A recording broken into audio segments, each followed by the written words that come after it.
ಸಾವಿರಾರು ಕುಟುಂಬಗಳ ಕನಸನ್ನ ನನಸು ಮಾಡಿದ ಕಾರ್ಯಕ್ರಮ. ಲಕ್ಷಾಂತರ ಜೀವಗಳಿಗೆ ಆಸರೆಯಾದ ಮಹೋತ್ಸವ. ಸ್ಲಮ್ ಬೋರ್ಡ್ ಮನೆ ಹಂಚಿಕೆಯ ಮಹೋನ್ನತ ಸಂಭ್ರಮ.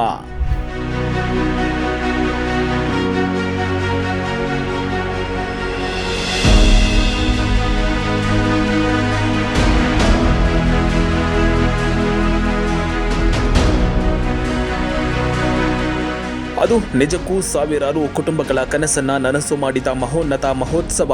ಅದೆಷ್ಟೋ ಬಡ ಕುಟುಂಬಗಳಿಗೆ ಸರ್ಕಾರದ ಸಹಾಯ ಹಸ್ತ ದೊರೆತಿದೆ. ಭವ್ಯ ವೇದಿಕೆಯಲ್ಲಿ ಸಾರ್ಥಕತೆಯ ಆಡಳಿತವನ್ನ ರಾಜ್ಯ ಸರ್ಕಾರ ಸಾಕ್ಷೀಕರಿಸಿದೆ. ಅಷ್ಟಕ್ಕೂ ಹೇಗಿತ್ತು ಸ್ಲಮ್ ಬೋರ್ಡ್ ಮನೆ ಹಸ್ತಾಂತರದ ಸಂಭ್ರಮ ಅಂತ ತೋರಿಸ್ತೀವಿ ನೋಡಿ.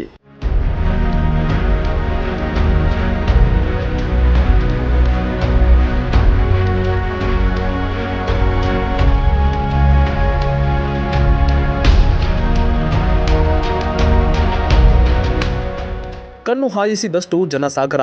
ಕನಸಿನ ಮನೆ ಪಡೆದ ಫಲಾನುಭವಿಗಳ ಕಣ್ಣಲ್ಲಿ ಆನಂದದ ಸಾಗರ. ನುಡಿದಂತೆ ನಡೆದ ಸರ್ಕಾರ, ಜನಪರ ಕಾಳಜಿಗೆ ಹಿಡಿದ ಕೈಗನ್ನಡಿ.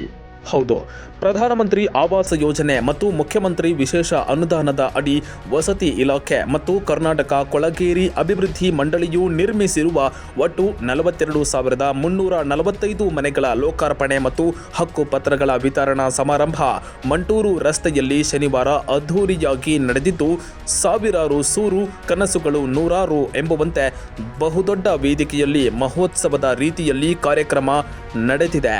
ಎಐಸಿಸಿ ಅಧ್ಯಕ್ಷ ಮಲ್ಲಿಕಾರ್ಜುನ್ ಖರ್ಗೆ, ಮುಖ್ಯಮಂತ್ರಿ ಸಿದ್ದರಾಮಯ್ಯ ಸೇರಿ ಕೇಂದ್ರ ಮತ್ತು ರಾಜ್ಯ ಸರ್ಕಾರದ ಸಚಿವರು, ಶಾಸಕರು ಮತ್ತು ಪ್ರಮುಖರು ಕಾರ್ಯಕ್ರಮಕ್ಕೆ ಚಾಲನೆ ನೀಡಿದರು. ಇಷ್ಟೊಂದು ದೊಡ್ಡ ಪ್ರಮಾಣದಲ್ಲಿ ಯಾವತ್ತೂ ಆಗಿಲ್ಲ. ನಾನು ಅನೇಕ ಸಾಲಿ ಹುಬ್ಬಳ್ಳಿಗೆ ಬಂದಿದ್ದೇನೆ, ಅನೇಕ ಕಾರ್ಯಕ್ರಮಗಳಲ್ಲಿ ಭಾಗವಹಿಸಿದ್ದೇನೆ. ಆದರೆ ಇವತ್ತಿನ ಈ ಒಂದು ಸಂಖ್ಯಾಬಲ ನೋಡಿದರೆ ನಿಜವಾಗಲೂ ನೀವೆಲ್ಲರೂ ರಾಜ್ಯ ಸರ್ಕಾರದ ಕಾರ್ಯಕ್ರಮಕ್ಕೆ ಪ್ರೀತಿಸ್ತೀರಿ ಅನ್ನತಕ್ಕಂಥದ್ದನ್ನು ನನಗನ್ನಿಸ್ತಾ ಇದೆ. ನಾನು ಹೇಳ್ತೇನೆ, ನಾವು ಎಲ್ಲ ಯೋಜನೆಗಳನ್ನು ಮಾಡಿದ್ದೇವೆ. ಅದು ಒಂದೇ ವರ್ಷದಲ್ಲಿ, ಮೊದಲನೇ ವರ್ಷ 2023ನೇ ವರ್ಷದಲ್ಲಿ ಮಾಡಿದ್ದೇವೆ. ಇನ್ನೂ ಅನೇಕ ಕಾರ್ಯಕ್ರಮಗಳನ್ನು ಮಾಡ್ತೇವೆ ಅಂತಕ್ಕಂಥ ಮಾತುಗಳನ್ನು ಈ ಸಂದರ್ಭದಲ್ಲಿ ಹೇಳಲಿಕ್ಕೆ ಬಯಸ್ತಾ ಇದ್ದೇನೆ. ಆದ್ರಿಂದ ನಾವು ಇವತ್ತು ಅಭಿವೃದ್ಧಿ ಕೆಲಸಗಳನ್ನು ಮಾಡ್ತಾ ಇದ್ದೇವೆ. ಗ್ಯಾರಂಟಿ ಯೋಜನೆಗಳನ್ನು ಕೂಡ ಜಾರಿ ಕೊಟ್ಟಿದ್ದೇವೆ ಅಂತಕ್ಕಂಥ ಮಾತುಗಳನ್ನು ಹೇಳಲಿಕ್ಕೆ ಬಯಸ್ತೀನಿ. ಇನ್ನು ಧಾರವಾಡ ಜಿಲ್ಲೆಯಲ್ಲಿ 2,169 ಮನೆಗಳು, ಬೆಂಗಳೂರಿನಲ್ಲಿ 5,731 ಮನೆಗಳು ಸೇರಿ ರಾಜ್ಯದ ವಿವಿಧೆಡೆ 42,345 ಮನೆಗಳನ್ನು ನಿರ್ಮಿಸಲಾಗಿದೆ. ಏಕಕಾಲದಲ್ಲಿ ವರ್ಚುವಲ್ ಮೂಲಕ ಮುಖ್ಯಮಂತ್ರಿ ಲೋಕಾರ್ಪಣೆ ಮಾಡಿದರು.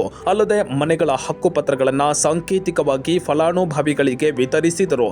ರಾಜ್ಯದ ವಿವಿಧೆಡೆಯಿಂದ ಅಂದಾಜು 2 ಲಕ್ಷಕ್ಕೂ ಹೆಚ್ಚು ಜನ ಭಾಗವಹಿಸಿದ್ದು, ಅವ್ಯವಸ್ಥೆ ಆಗದಂತೆ ಊಟದ ವ್ಯವಸ್ಥೆ, ಕುಡಿಯುವ ನೀರಿನ ಸೌಲಭ್ಯ, ವೈದ್ಯಕೀಯ ವ್ಯವಸ್ಥೆ ಮಾಡಲಾಗಿತ್ತು. ವಾಹನಗಳ ನಿಲುಗಡೆಗಾಗಿಯೇ 6 ಕಡೆ ಸೌಲಭ್ಯ ಕಲ್ಪಿಸಲಾಗಿರುವುದು ನಿಜಕ್ಕೂ ಕಾರ್ಯಕ್ರಮ ಯಶಸ್ಸಿಗೆ ಸಾಕ್ಷಿ ಆಗಿದೆ. ನಾವು ಘೋಷಣೆ ಮಾಡಿಲ್ಲ, ಬಡವರು ಕಷ್ಟದಲ್ಲಿದ್ದಾರೆ ಅಂತ ಮಾನ್ಯ ಸಿದ್ದರಾಮಯ್ಯ ಬಡವ್ರ ಬಗ್ಗೆ ಕಾಳಜಿ ಇಟ್ಕೊಂಡು ನಮಗೆ ಸೂಚನೆಯನ್ನು ಕೊಟ್ಟಿದ್ದಾರೆ. 2026 ಡಿಸೆಂಬರ್ ಒಳಗಡೆ ಎಲ್ಲ 1,18,000 ಮನೆಗಳು ಕೊಡಬೇಕಂತ ಸೂಚನೆಯನ್ನು ಕೊಟ್ಟಿದ್ದಾರೆ. 36,789 ಮನೆ 2024 ಮಾರ್ಚಲ್ಲಿ ಕೊಟ್ಟಿದ್ದೀವಿ. ಇವತ್ತು ಇಡೀ ರಾಜ್ಯದಲ್ಲಿ 42,345 ಮನೆ ಕೊಡ್ತಾ ಇದ್ದೀವಿ. ಏನಕ್ಕೆ BJP ಅವ್ರು ಕೊಡೋಕ್ಕೆ ಸಾಧ್ಯ ಆಗಿಲ್ಲ? ಎಲ್ಲ ಅರ್ಥ ಮಾಡ್ಕೊಳ್ಬೇಕಾಗ್ತದೆ ದಯಮಾಡಿ ನೀವು. ಅದ್ರ ಜೊತೆಯಲ್ಲಿ ಹಕ್ಕುಪತ್ರಗಳು 10 ವರ್ಷದಿಂದ ಒಂದು ಹಕ್ಕುಪತ್ರ ಕೊಟ್ಟಿಲ್ಲ. ಟೋಟಲ್ 1,80,253 ಹಕ್ಕುಪತ್ರದಲ್ಲಿ ಇವತ್ತು ನಾವು 20,359 ಹಕ್ಕುಪತ್ರಗಳು ಇಡೀ ರಾಜ್ಯದಲ್ಲಿ ಹಕ್ಕುಪತ್ರಗಳು ಕೊಡ್ತಾ ಇದ್ದೀವಿ. ಹಾಗಾಗಿ ಮಾನ್ಯ ಮುಖ್ಯಮಂತ್ರಿಗಳು ಸೂಚನೆ ಕೊಟ್ಟಿದ್ರೆ ಸಮಯ ಇಲ್ಲ, ತಾವೆಲ್ಲ ಕಾತ್ರದಲ್ಲಿ ಮಲ್ಲಿಕಾರ್ಜುನ ಖರ್ಗೆ ಸಾಹೇಬರು ಮತ್ತು ಸಿದ್ದರಾಮಯ್ಯ ಸಾಹೇಬರು ಮಾತು ಕೇಳಬೇಕಂತೆ. ಒಂದು 2 ನಿಮಿಷದಲ್ಲಿ ಹೇಳಿ ನನ್ನ ಮಾತು ಮುಗಿಸ್ತೀನಿ ನಾನು. ಅದ್ರ ಜೊತೆ ರಾಜೀವ್ ಗಾಂಧಿ AHP ಸ್ಕೀಮ್ ಅಂತ ಆಶ್ರಯ ಮನೆಗಳು ಅಂತೀವಿ, ಆ ಮನೆಯನ್ನು ಕಟ್ಟಬೇಕಾದ್ರೆ ಕನಿಷ್ಠ 7.5 ಲಕ್ಷ ಆಗ್ತದೆ. ಅದೂ ಮನೆ ಅನ್ಕಂಪ್ಲೀಟ್ ಆಗಿದೆ. ಮನೆ ಮುಖ್ಯಮಂತ್ರಿಗಳು 2-3 ರಿವ್ಯೂ ಮೀಟಿಂಗ್ ಮಾಡಿ ಆ ಮನೆಗಳು ಕ್ಯಾಬಿನೆಟ್ ಥರ ಕೇಳಿದ್ದಾರೆ. ಸ್ಟೇಟ್ ಗೌರ್ಮೆಂಟ್ ಕೊಡುವಂಥದ್ದು 120, ಸೆಂಟ್ರಲ್ ಗೌರ್ಮೆಂಟ್ ಕಾಂಟ್ರಿಬ್ಯೂಷನ್ನು 1,50,000, ಅದರಲ್ಲಿ GST ಕೂಡಿಕೊಂಡು ಇದು ಸರಾಸರಿ 3 ಲಕ್ಷ ಆದರೆ ಇನ್ನೂ 4.5 ಲಕ್ಷ ಬಡವರಿಗೆ ಕೊಡಲಿಕ್ಕೆ ಆಗ್ತಾ ಇರಲಿಲ್ಲ. ಅಂಥ ಸಂದರ್ಭದಲ್ಲಿ ಇದನ್ನು ಮನೆ ಕಟ್ಟಲಿಕ್ಕೆ ಆಗೋದಿಲ್ಲ ಅಂಥೇಳಿ ಅನೇಕ ಬಾರಿ ಮುಖ್ಯಮಂತ್ರಿಗಳ ಮನವೊಲಿಸಿ ಇವತ್ತು ಬಡವರಿಗೆ ನಾವು ಮನೆ ಕೊಡಬೇಕು, ಯಾವುದೇ ಕಾರಣಕ್ಕೂ ಕೂಡ ಆ ಮನೆಗಳು ಇನ್ಕಂಪ್ಲೀಟ್ ಆದಂಥದ್ದು ಕಂಪ್ಲೀಟ್ ಮಾಡಲೇಬೇಕು ಅಂತೇಳಿ ಪಣ ತೊಟ್ಟು ಭಾಳ ಪ್ರತಿಯೊಬ್ಬ ಬೆನಿಫಿಷರಿಗೂ ಕೂಡ 5 ಲಕ್ಷಗಳನ್ನು ಕೊಡುವಂಥ ಮಹತ್ತರವಾದಂಥ ಹೆಜ್ಜೆಯನ್ನಿಟ್ಟಿದ್ದು ಅದು ನಮ್ಮ ಸರ್ಕಾರ, ಸಿದ್ದರಾಮಯ್ಯವರ ಸರ್ಕಾರ ಅಂತ ಹೇಳಲಿಕ್ಕೆ ಬಯಸ್ತೀನಿ ಬಂಧುಗಳೇ. ಒಟ್ಟಿನಲ್ಲಿ ಕೊಳಗೇರಿ ನಿವಾಸಿಗಳ ಬಹುದಿನಗಳ ಕನಸು ಈಡೇರಿದೆ. ಎಲ್ಲರೂ ನೆಮ್ಮದಿಯಿಂದ ಸುಭದ್ರವಾದ ಸೂರಿನಲ್ಲಿ ನೆಲೆಸಲು ಸಾಧ್ಯವಾಗಿಸಿದ ಬಹುದೊಡ್ಡ ಸಂಭ್ರಮದ ಕಾರ್ಯಕ್ರಮಕ್ಕೆ ಎಲ್ಲೆಡೆಯೂ ಪ್ರಶಂಸೆಯ ಮಹಾಪೂರವೇ ಹರಿದು ಬಂದಿದೆ.